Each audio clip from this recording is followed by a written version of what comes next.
de ce qu'on voit aujourd'hui, c'est l'émotion peut-être de quelques-uns d'entre nous, dans notre compagnie du moins, en voyant tout ce qui se passe en France, en ayant des contacts avec des amis artistes qui sont dans d'autres théâtres occupés en France, et l'envie de se dire mais il faut qu'on tente quelque chose à Chambéry parce qu'on a besoin de faire partie de cet élan. Donc voilà, on a lancé un petit message à tous les gens qu'on connaissait dans le milieu artistique du coin, et ce message a fait boule de neige, s'est relayé, et aujourd'hui on en est là avec l'espace Malraux à construire, j'espère. Alors, est-ce que vous êtes arrivé hier soir? On a vu qu'il y avait quand même déjà des choses qui avaient été amenées à l'intérieur. Ça a commencé quand en fait? Alors en fait, ça a commencé en vrai hier matin quand on a pu rencontrer l'équipe dirigeante de l'espace Malraux et du tiers-lieu La Base, et qui nous ont fait part de leur accueil, de leur envie de nous accueillir, d'accueillir ce collectif au sein des murs de l'espace Malraux.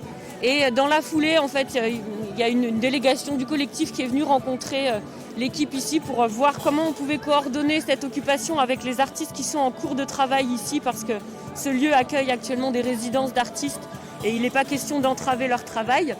Et tout ça s'est mis en place. Il y a quelques personnes hier soir qui sont restées dans les lieux pour commencer à préparer l'occupation qui officiellement commençait aujourd'hui à 10h. Donc il y en a quelques-uns qui se sont installés hier pour faire de la place et puis transformer cet espace qui n'est pas un lieu dédié à y vivre en un espace où on va pouvoir vivre les uns et les autres le plus longtemps possible en se relayant. Très bien. Alors vos revendications, est-ce qu'elles sont déjà claires? Expliquez-nous, c'est quoi exactement? Alors pour l'instant, ce collectif, il est composé de gens qui viennent de réseaux et d'univers très différents, pas que des acteurs de la culture d'ailleurs.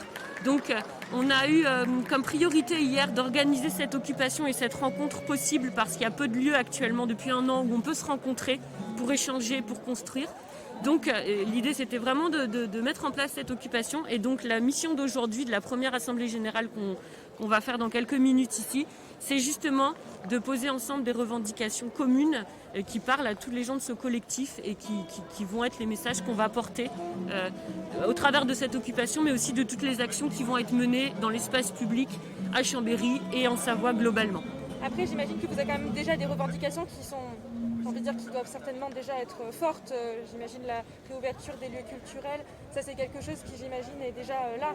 Alors la réouverture des lieux culturels, évidemment, c'est une préoccupation pour tous les artistes et les techniciens de ce collectif, pour les sympathisants aussi, les gens qui viennent d'ailleurs, parce que c'est devenu un vrai besoin aujourd'hui d'accéder à la culture. Après, je pense qu'on est à peu près tous d'accord déjà sur le fait qu'on est là aussi pour crier notre besoin de protéger les intermittents de l'emploi, donc pas ceux seulement du spectacle, mais aussi tous ceux qui sont depuis un an dans une situation de grande précarité ou qui vont y tomber très prochainement.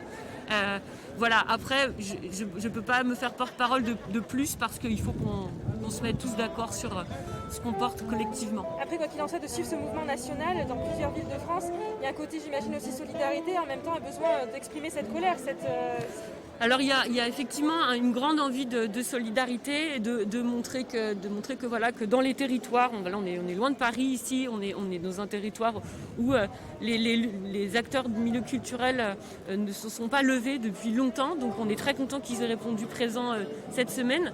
Et oui, il y a vraiment l'envie d'être solidaire et l'envie aussi de dire que la colère, on peut la crier, mais on peut aussi la chanter, on peut aussi la danser, on peut aussi l'expliquer. Et on peut aussi, nous artistes, c'est notre chance et notre force, être des porte-parole de cette colère, mais de plein de façons différentes et d'une façon qui va peut-être toucher les gens d'une autre manière que si on défile juste avec des banderoles dans la rue. Voilà, donc c'est construire ça aussi. Est-ce que vous pensez que ce type d'action peut faire bouger les choses? Parce qu'on voit que c'est vrai que pour le moment, il y a beaucoup de demandes du monde de la culture depuis des mois et des mois, mais rien ne bouge au niveau gouvernemental. Alors, si on avait des certitudes là-dessus, on serait peut-être pas là.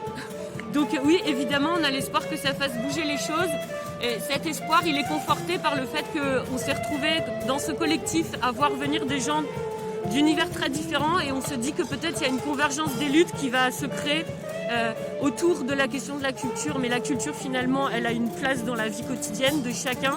Et comment on va la remettre à sa place de pilier de la vie de tous. Et donc, oui, on a espoir que ça fasse bouger les choses. On va s'y accrocher, tant bien que mal, mais voilà, sinon autant rester au fond de notre lit, c'est pas du tout l'idée, quoi.